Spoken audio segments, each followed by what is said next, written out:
Good evening, and welcome to our Restore Humanity virtual wine dinner. My name is Fennell Buchanan. I am the founder and CEO of Restore Humanity. And I am Buchanan, Restore Humanities Program Director. So we really wish we were all together tonight, actually in the same place like we do every year. It's my favorite event that we have. Sitting at Bordino's, eating delicious food, being able to break bread together and share. I know a lot of you are already enjoying your Bordino's at home, so and we still get to share in this way, so it's kind of the next best thing. Many of you probably already know this, but for those of you who do not, this is not just Sarah eating real well during quarantine. But I have been doing that too. This is a baby boy that we're expecting in October. Which we're very, very excited about. Very excited. So this is our first virtual event. We really appreciate you guys all being here. We'd love for you to comment, ask questions, tell us you're here. We'll get to as many of them as we can, but it's just more interactive that way. That way we know you're enjoying it and having a great time. So we've got a lot of good stuff tonight. We do. But we're going to start off showing you a little bit from our two sponsors that made tonight possible. Even in this crazy time, they decided to still give back, and we really appreciate it. So enjoy.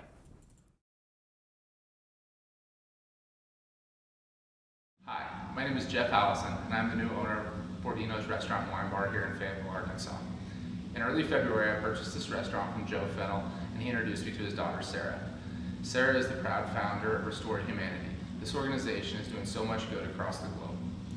About 45 days into my ownership, we entered these unprecedented times. While things are tough here, things are even tougher in other countries. In Kenya, Sarah has done an amazing job starting an orphanage, creating a health clinic, and helping many people go to school and have the supplies that they need. We at Bordino's are proud to be a partner with her in this fundraiser and to raise as many funds as we can for an amazing charity such as hers. Thank you very much. Hi, my name is Reese Roberts. I'm the general manager here at Bordino's. I actually started at Bordino's in March of 2010 as a hostess, and I decided to stay for the past 10 years because this has become part of my chosen family. While we regret not being able to be part of the presentation of your meal tonight, we are honored to feed you. We have two wines this evening to pair with our dinner. For our white pairing, we have the Eric Chevalier Fille Gris from Loire Valley in France. Fille Gris has the acidity and fruitiness of a Sauvignon Blanc and the roundness of a Pinot Gris. Our red wine pairing this evening is the Brunier Le Pigelet Vaucluse from Rhone Valley in France. This is a blend of Grenache, Syrah, Carignan, and Cinsault. Vaucluse is in the warm climate of the southern Rhone and produces ripe, fruity wines. For our dinner this evening, we will be starting with the traditional Caesar salad with focaccia croutons and grana padano. We have paired this first course with the Fille Gris. This wine works well as an aperitif and offers freshness to complement the creamy Caesar dressing. Our main course this evening is a roasted airline chicken breast with Yukon and sweet potato hash, roasted radish, Madeira cream sauce, and fried shallot. This dish pairs well with both of our wine options tonight. We recommend trying both of them side by side. Our dessert this evening is a vanilla bourbon bread pudding with Blackberry Julep Compote. The warmness of the Vaucluse pairs nicely with the compote and vanilla notes of the bread pudding. A very special thanks to Kim Crawford and the wonderful folks at Natural State Distributing for donating such lovely wines to complement our dinner this evening. Thank you for attending our virtual wine dinner in support of Restore Humanity. Cheers!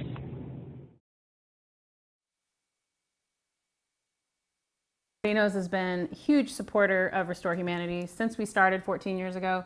We've had over 10 wine dinners there, and they've supported us in so many different ways.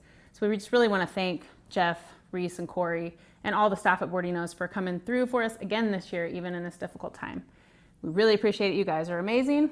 And a way that all of you can support Bordino's is they are now open Tuesday through Saturday. 5 to 9 p.m. Dine-in, takeout, and delivery. And delivery. Yes. And on Tuesdays, it's Takeout Tuesday, and you get 15% off if you order takeout and delivery. And last Tuesday, we did that, and it was awesome. Yes, it was. And we're going to do it again this Tuesday. Yes, we are. So do it, guys. Support them. They're amazing. And Kim Crawford, Kim Crawford's been like a wine guru in Fayetteville for decades. So if you like wine and you live in Fayetteville, you probably know who she is.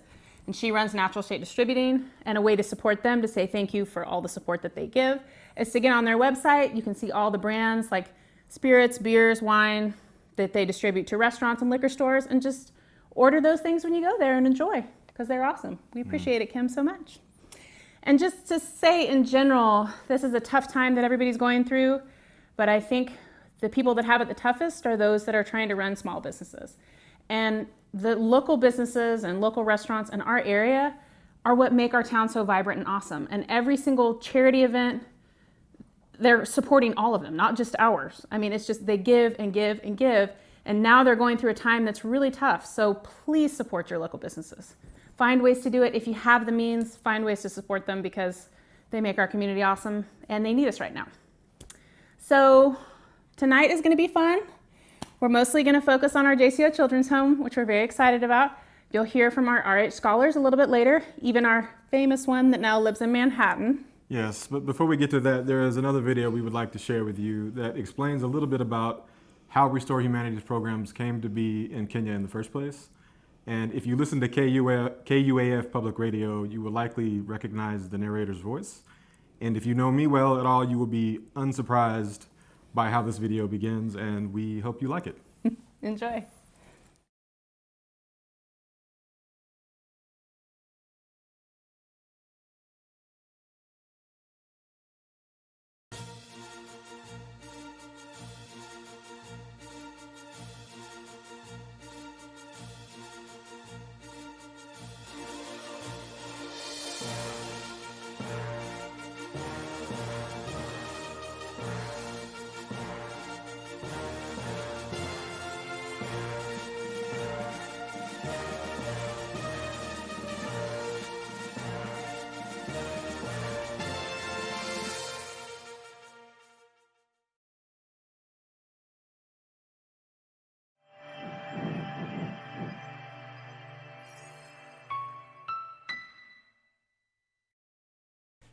It begins with two women, each from different places from across the globe, both feeling the pull to be part of something greater than themselves.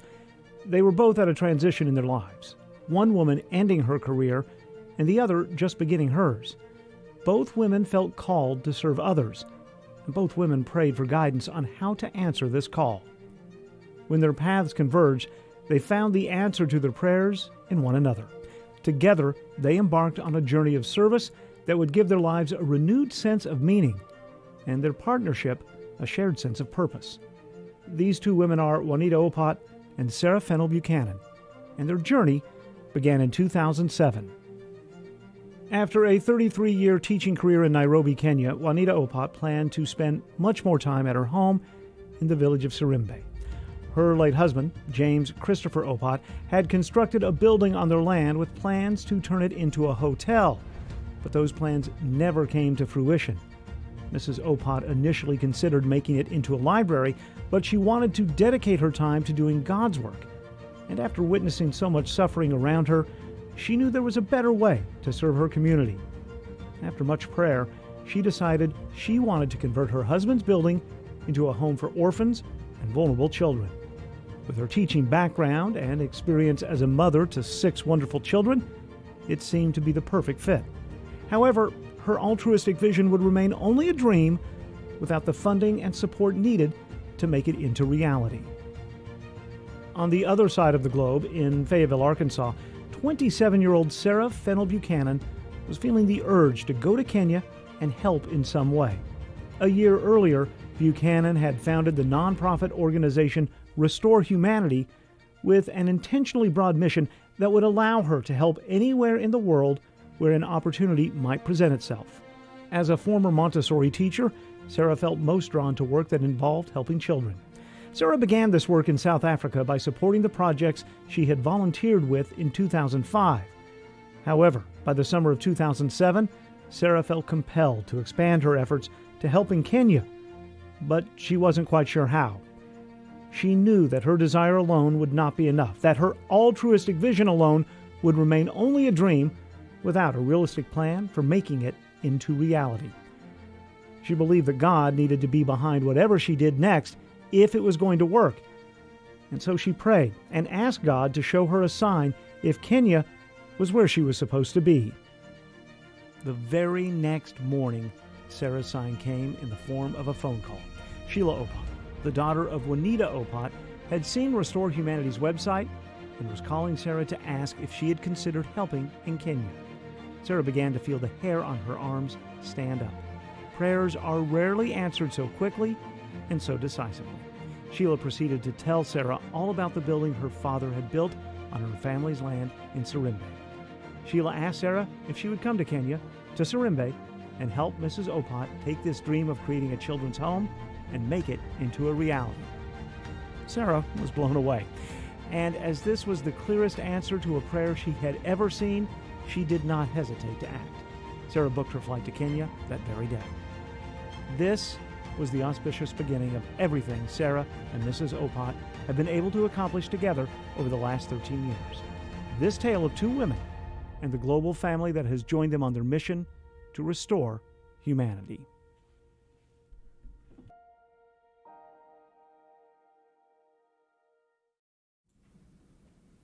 So yes, for those of you in NWA, you recognize Kyle Kellum's voice, the most epic voice in our whole community. We really appreciate him doing that. And shout out to Brian Hall for helping me with the Star Wars intro. Okay, so the reason we're here tonight is to celebrate our children's home. Our JCO Children's Home has now been open for 10 years, which is a huge milestone for us. Our kids are all doing great, and we're just really excited about it. And I want to give a special thanks to the people who are the founders of this home. And some of you are actually watching tonight. So 10, 11 years ago, was a young lady walking around asking people for money to support a children's home that wasn't open yet. And most people kind of just patted me on the shoulder, said that's a nice idea. But there were some of you that really believed in this before we even got it started. And you guys are the reasons that we got the doors open. And there's been so many of you that have supported year after year after year. And you guys are the reason we're able to do this. So it's like, when we watch this next video and you see our kids smiling and all the progress that we've made, that's because of you. We wouldn't have been able to do it without you, and the impact has been enormous. So thank you so much. So this next video is just kind of like a reflection on the past 10 years, kind of how we felt when we opened it 10 years ago and the progression as we go through it. So I hope you enjoy it.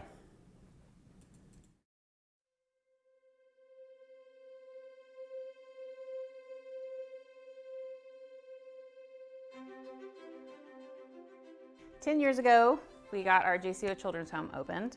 And in the years before that, we were raising money, renovating the building, and getting everything ready. Once we got it renovated, we wanted to raise money to take care of 10 kids for a year before we moved them in there so that we could be prepared. And that took a lot of work. Once we got it done, time came, we're gonna open the home. So I went to Kenya about 3 months before we planned to open the home. And that was the busiest 3 months of my life. Like, Mrs. Opot, Patrick, her nephew, and I were just running around crazy. We were negotiating furniture prices, we were buying mattresses and pillows and blankets and toothbrushes and all the things you need. We were writing policies for the home. We were training staff. We were finding out which kids, the first 10 kids that were gonna move in, going and visiting them and interviewing and deciding.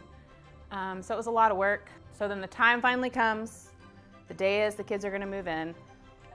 About 2 p.m. the kids were supposed to move in, so we had been working all morning.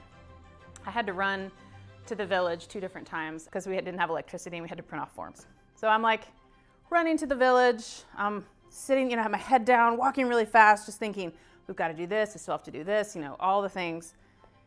And then I hear my name and I look up, and on the road, 3 of the kids that are coming to move into our home are running towards me and saying, Sarah. Got their little bags with them and huge smiles on their faces and gave me these huge hugs. And it was a really big aha moment, because I had just been full speed ahead, accomplished this mission. And you get to a point where you forget why you're doing it, and it was just this beautiful moment of like, okay, this is why we're here. This is why we're doing this. All the exhaustion and stress just melted away. And it was really beautiful. It helped me really get present into the awesome thing we were doing. So that's a story I will never forget, a moment I will never forget. And later that day, the kids all move in, everybody gets there around 2 or 3. We fill out forms, we show them their new beds and their new rooms, and everybody eats dinner together, and we tuck them all in their beds. And everyone's kind of giggling and nervous and excited, and we're walking around kissing everybody on the forehead and saying goodnight. And then I just kind of stepped back and realized that the gravity of what we're doing. We have now taken these 10 children into our lives, and we've promised to do everything for them. We're now completely responsible for these 10 people. And while I knew that was the case before, it was just, it's an awesome responsibility. I mean, it's a lot. And I was excited about the responsibility, but it was also really humbling. Like, okay, Mrs. Opat and I have now dedicated our lives to this, and these little people are counting on us, and it was pretty awesome, but overwhelming for a 30-year-old. Just trying to figure this out. Since then, I've gone back about every 6 months. So I've gotten to see the kids go through lots of changes and help the staff kind of deal with what we were doing. Because at first, the first couple years, and especially the first year, was really rocky. You know, we have 10 kids that are coming from chaotic and sometimes mostly traumatic situations, and they're coming in there, they all don't know each other. The staff doesn't really know what they're doing because this is their first time to do it. We're trying to just figure out what we're doing, and we had written policies that in theory sounded great, in practice did not work. So we had to just kind of adjust and move through it. One of our big picture goals from the beginning was that we wanted the place to be run like an institution, but to feel like a home. So we want the kids to just feel like they're at home. But we also, we need policies and we need all these things. And so we'd actually been able to do that. And these kids consider their siblings as their family. We've had very little staff turnover. And so the same people have been taking care of them their whole lives at this point. And so we've really built this beautiful family. And what the most surprising thing to me was the kids themselves and how they have responded to the situation. Like, I thought our first 10 kids got really close, and I was a little worried when we first were bringing in new kids that they maybe wouldn't welcome them or they would feel threatened, or I just had no idea what to expect. But it was the complete opposite. I mean, they're just really welcoming, showing them where the toys are, telling them the rules, all these things. And it was really neat to see that what we had done had worked, because one kid would come in, we'd have, 2 siblings come in, and like those 10 kids were already settled, the staff is settled, so it just was such an easier transition than those first 10 and us figuring it out. But the kids are the biggest source of that. I mean, the staff does an incredible job for sure, but like the kids like buying into it. I mean, we're all just this big family, and they feel loved and they feel this unconditional support, and it's really neat to see. So I made my first trip to Kenya in December of 2012. And that first trip was about 6 weeks. And on that first trip, I spent a lot of time with Mrs. Opat, who sometimes spoke to me as if I was courting her daughter, which was a little bit intimidating at times. I also got to know the staff at the JCO pretty well and spent a lot of time playing games and soccer with the kids, taught some of them how to play chess. And since that time, I've been back to Kenya 6 or 7 times over the past 8 years. So I was coming, every 6 months, spending good time with the kids, and every single time I would come, the children, every single child is happier, brighter, healthier, they're doing better in school, they're just overall doing much, much better. But it took me a while to really accept that that was our kind of permanent reality. I thought maybe it was just anecdotal, or they were just happy, and so I knew our home was working, but I didn't know if our dream and our vision was actually a long-term lasting thing that would work. But about the 5-year mark, I came, and our staff, everything just ran so seamlessly. That's not to say we don't have disciplinary problems with children, because they're kids, these are humans we're dealing with, but it just ran just beautifully. And it's just the kids were having such long-term benefits. I mean, they were just starting to thrive. And I realized that it actually works. I was actually at the 5-year mark, like, we're doing this. Like, you can take children, because I thought, hopefully you can take children from this, chaotic, traumatic situation and put them into a consistent, loving home, and that's what they need to heal. I mean, it doesn't just immediately happen. Everyone has their journey and different kind of trajectories, but like, that's how you heal these kids. That's what they need, and it actually works, Somewhere around the 5-year mark, I had a conversation with David Williams. He was the former executive director of Ozark Guidance, and he's been a big supporter of Restore Humanity and what we're doing. And I just sat down with him and I just said, is there something else I can be learning? We're in a rural village, so we don't have just child psychiatrists or trauma counselors. It's really hard to find trained people. So I just thought, is there something I can learn or things I can be reading that I can train the staff? You know, is there, what can we do? And he just looked at me and said, you're already doing it. He said, kids are really resilient. You know, they really just need consistency and love and support, and that's what you're doing. And it was really awesome just to hear from that, because I'm seeing it work, but I'm like, what else can we do? And you always want to be able to do more and you want to fix all the problems, but just being there for them and that consistency day in and day out is what they need, and we've seen it really works. One of the reasons that our home works so well is because of our staff. And as I said, we have really low staff turnover. And a really big reason for that is because of Mrs. Opat, who I also call Made, who's my partner. She is a phenomenal manager. And she's not just a great leader, she's like a village elder. You know, all of the women that work for us constantly come to her with marriage problems or any other issues they're having, and they need her advice. I mean, people do this from the village. It's like a constant stream of people coming to ask her questions.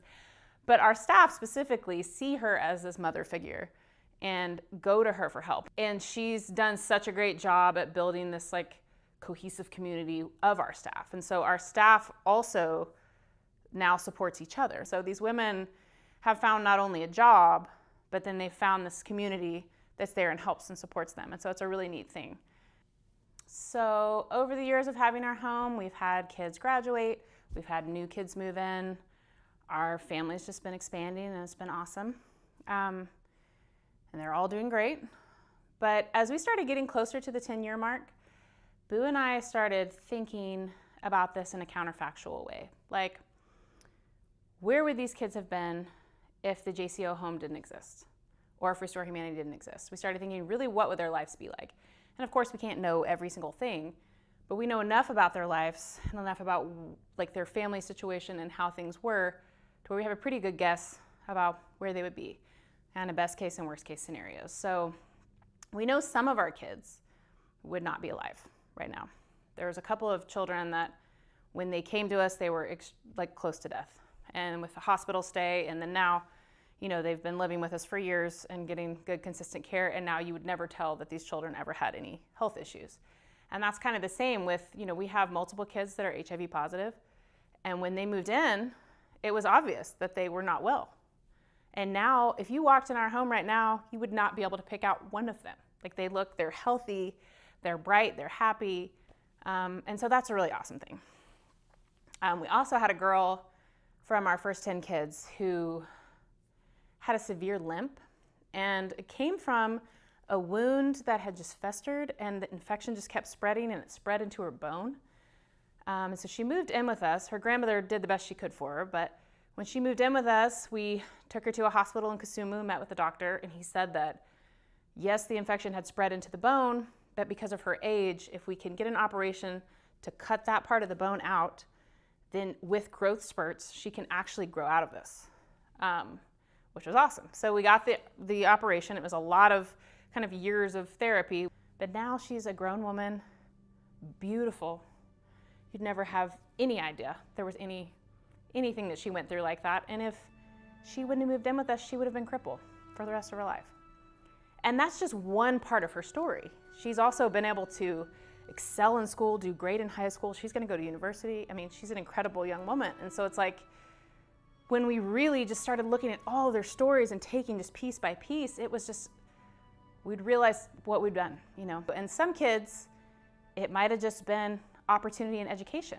A lot of them wouldn't even been able to finish primary school, let alone go to high school because it's so expensive, and definitely not university or any post-secondary stuff. So just those opportunities wouldn't have been there for them. So it's pretty neat to witness and be able to see this, you know.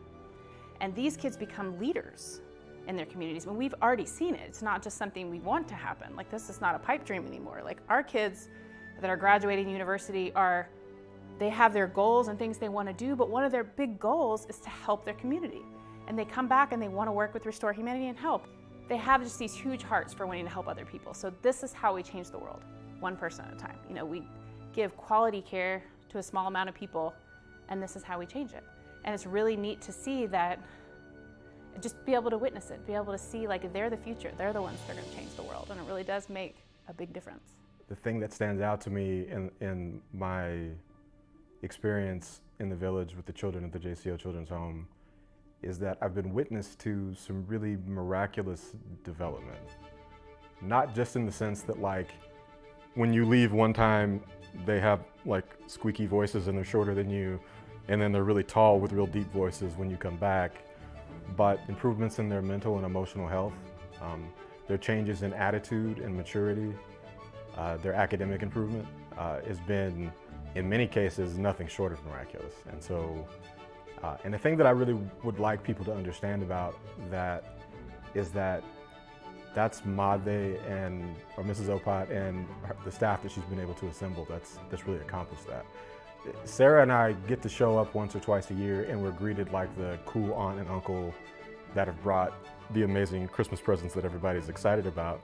But in the children's day-to-day lives, it's Mrs. Opat and our staff that cleans their clothes and prepares their meals and helps them with their homework. And so while Sarah and I facilitate by fundraising here, Mrs. Opat and our staff are really kind of the gas in the tank that make all of this work. Pretty much every trip that I've gone to Kenya over the last 13 years, so Mrs. Opat and I've been working together for 13 years, and at least once a trip, we end up sitting down together. And it could be maybe we've been dealing with an issue with a kid, or a kid did something really incredible and we're proud, but we start talking and remembering what these kids look like when they got here, the situations that they were in, and the miraculous transformations that they've had.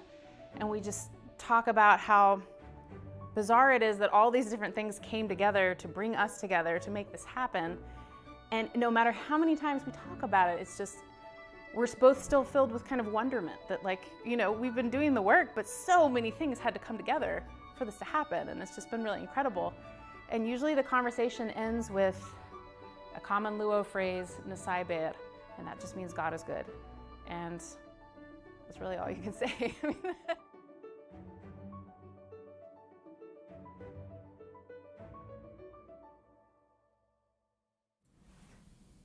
We appreciate you guys being with us tonight. Many of you are logged in from as far away as California and Utah. Dr. Nerlich and Kevin Jones, we really appreciate you guys being here. Hassan and Dro down in Dallas, we love you guys. Krista and Austin, love you very much. And Rick and Amy here, Pam and Bernard, and David and Patty, as you heard me talking about David Williams, and he's watching tonight, so extra special thank you to you. You guys are awesome, so I hope you enjoyed that video. So again, like the people who have been supporting us, and you saw those faces, you've done that. So thank you so much for doing that. And tonight is a fundraiser. We understand it's a tough time for people, so if you can't give, that's okay. But for those of you that can give, we need your support. So I sent some of you a pledge card. If you got pledge cards and return envelopes, feel free to use that. Mail us a check.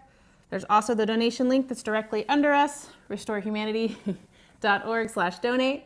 So please, you can donate that way. But any way that you can help us, we'd really appreciate it. Any amount is helpful, so that we can keep doing this work we're doing. Absolutely. So we currently at the Children's Home right now have 21 kids. We've got 9 kids in primary school, 9 kids in high school, and we have 3 kids that graduated last December. But they're still staying at our home because of COVID-19. So COVID-19 has kind of put their post-secondary education plans on hold. But they're fine. They're with Made. They're actually helping her and the staff with the other kids, and they're doing good. So just to speak a little bit about COVID-19 in Kenya, thankfully the numbers have been a lot lower than they are here. I wish I could say the same thing for our country, but there's been a lot of government restrictions. Schools got shut down, and so our kids are just pretty much at our compound. They're there with the staff, and they've got clean water, good food, DVDs and books and toys. And they're doing great. They're being tutored and they're being taken care of. And so despite the bizarre situation we all find ourselves in, we're very happy to report everybody in Kenya, all of our people, are doing great. After they graduate high school, all of our kids at the JCO Children's Home will have an opportunity to pursue some form of post-secondary education or jobs training. We try to place them in the situation that is most conducive to their success. And for some of them, that's going to mean kind of cultivating a marketable skill at a vocational or a technical school. However, for others, that's going to mean pursuing a college degree at a four-year university through our RH Scholars Program. Most RH Scholars will remain in Kenya and attend Kenyan universities. However, in very special cases, some RH Scholars will be brought here to the United States to attend the University of Arkansas. And to date, we have had three Restore Humanities Scholars, and all three of them have prepared a pre-recorded message for you all this evening. The first will be from Mola Gilbert. And Jareem graduated in 2018 from USIU in Nairobi with a degree in business and finance. And as you will hear, he was one of the first 10 kids to move into the JCO Children's Home back when we first opened the doors in 2010.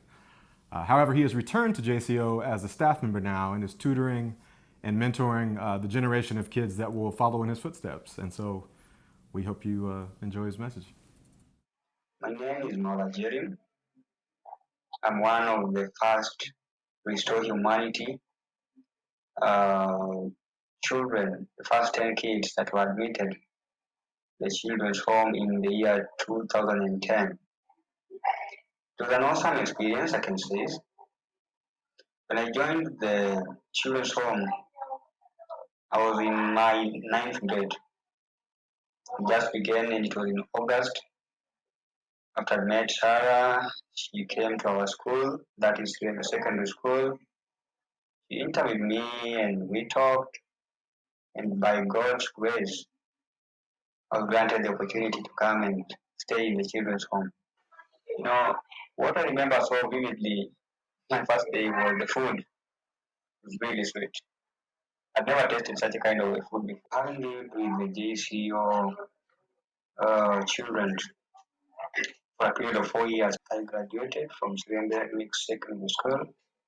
I was preparing myself to open a new page of life, that is to join higher levels of studies. I joined the USIU for my degree course. Since I left the children's home, we've had children that are coming in, a younger generation, children that are having promising futures. I will guide them in a number of ways, and that kids, you can say in the next 10 or 15 years, we shall have a different Kenya altogether, and possibly a different world. Children that are full of humanity, compassion, and love. I just love seeing these kids around me. Coming back to the staff at JCO, Restore Humanity, is one of the greatest milestones I've had in my life, because it gives me an opportunity to bond closely with people that I hold so dear to me, in the process that I hold so compassionate next to my heart. When I'm now talking to the children that we once lived with, I give them the hope, and that gives me a lot of joy. The happiness is my joy when they really know that in life we transition. Today you are a child, tomorrow you are an adult. And when you become an adult, what do you do to serve the people? So in a number of ways, I've had been staff with JCO or Restore Humanity has impacted my life positively and in a myriad of ways that I can't just explain. Words cannot express how I feel and how grateful I am for all the assistance, for all the support that I've got through this organization since the inception. But you, as our donor, you've played a very instrumental role. I'm very grateful on behalf of the children. I'm very grateful on behalf of the Kenyan team. That you people, you donors, you make our world. You make a difference in the ways you help us. And we know in the next 5 or 10 years, we shall have a whole community that has changed as a result of your impact. I want to congratulate you. I want to encourage you to continue helping needy children. And with that, God shall open more ways. And I want to wish you all the best in your endeavors and continue having good hearts to help change this world. Thank you so much. God bless you.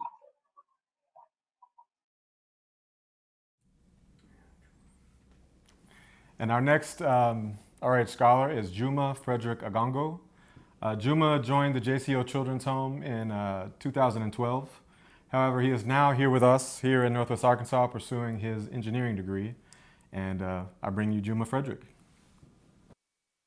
My name is Dima Frederick, and I am just so excited to have all of you participate with us here tonight. Thank all of you and everyone who is supportive to my community, brothers and sisters back at home. I lived with them since 2012 in the orphanage, and I want to testify that living with kids, both old and young, these people who had lost hope in their future but now have hope because of people like you, it's something really thriving. It's something that's really powerful. It gives us hope and also help us understand the power of helping one another in life. Because of that, for example, you meet somebody who had no who have no parents, and so are you, and you were sad, they were sad, but then you guys come together and you guys now are happy. Like it's just as simple as that. Finding somebody who care for you, finding a home, a family is the most important thing that each of us will ever ask for in life. I have lived in the United States for about 3 years, and I'm turning 23 next month. I think that's exciting. I am studying mechanical engineering, and I will be minoring in robotics and programming. And because of you guys, I have managed to reach this far, and I'm hoping that through your support, I'll achieve my goal. I want to thank all of you and thank you guys so much. I hope you guys have a wonderful dinner. You guys are wonderful and you guys are heroes. You are my heroes.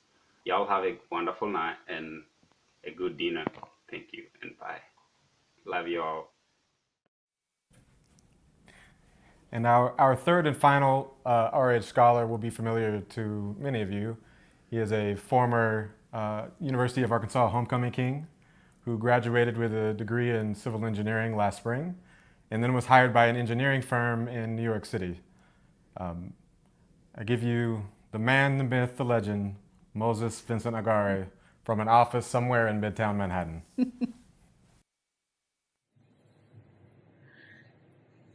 Hey guys, how y'all doing? Hope y'all are doing great. My name is Moses Akari. I'm a first scholar, outreach student for Restore Humanity. And I just want to take this time to say thank you to what you guys are doing. One thing, I want to thank you guys so much for attending this dinner and also supporting Restore Humanity. Your support means a lot.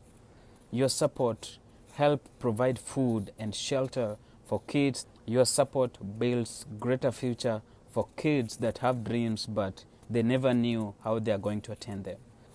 I'm also the first Restore Humanity scholar within the outreach program. So you guys have done a lot in my life. Like, I just don't know how much I can really get to appreciate.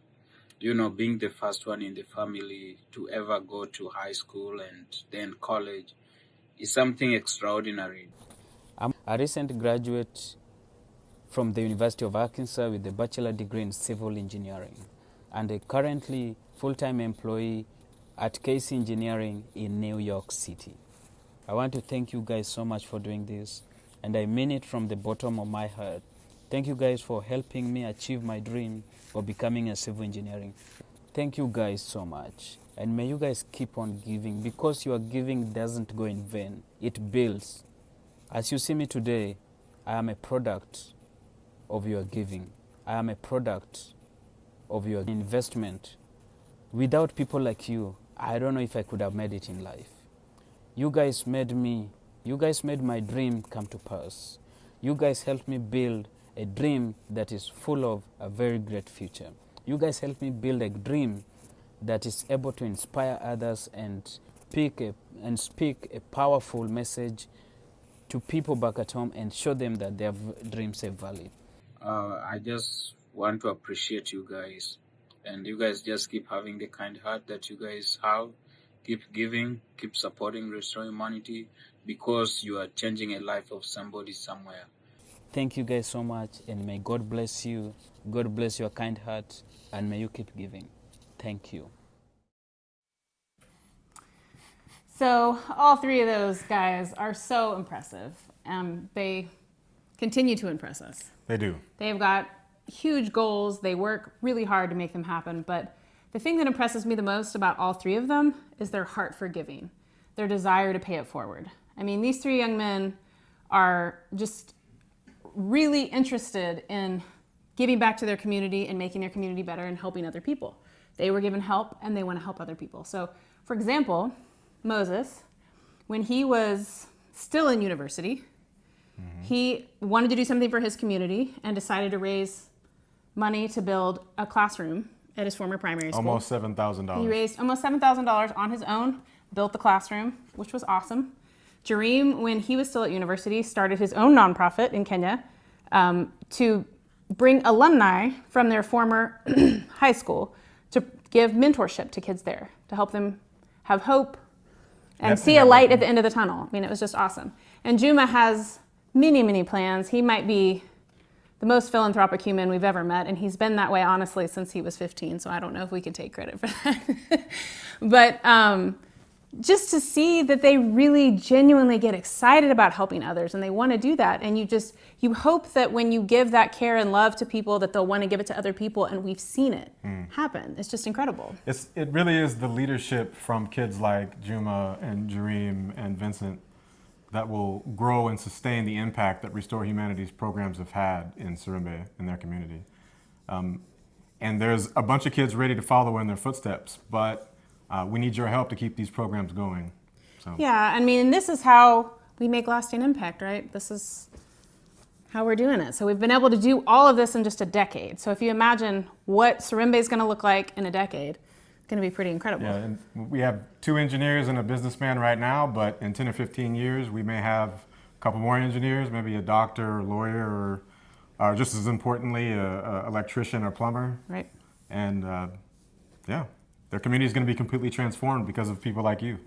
Yes. So everybody, we thank you for being with us tonight. We just really want to ask that if you can give, please give to continue to support us, because our kids are depending on us.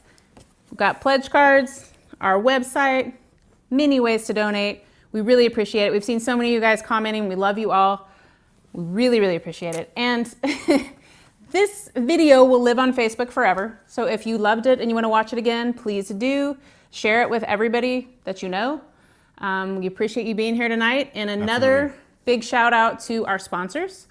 So Bordino's, Natural State Distributing, and then Jess Whalen Films. Jessica Whalen, all the pre-recorded films that you saw tonight were done by her. And we gave her a lot of raw footage to work with, and she made it look awesome. So. And a special thanks to Bocounts and Radio Labs for producing this event live. Yeah, so we look great tonight, and this is all run smoothly because of them. This is not any of our doing, so we really, really appreciate that. And we thank you guys for coming tonight, because just giving us your time, and your support in all these different ways, we really appreciate it, and we love you all. Please take care of yourself and stay healthy, and we hope to see you soon in person. Thank you so much. Thank you, guys.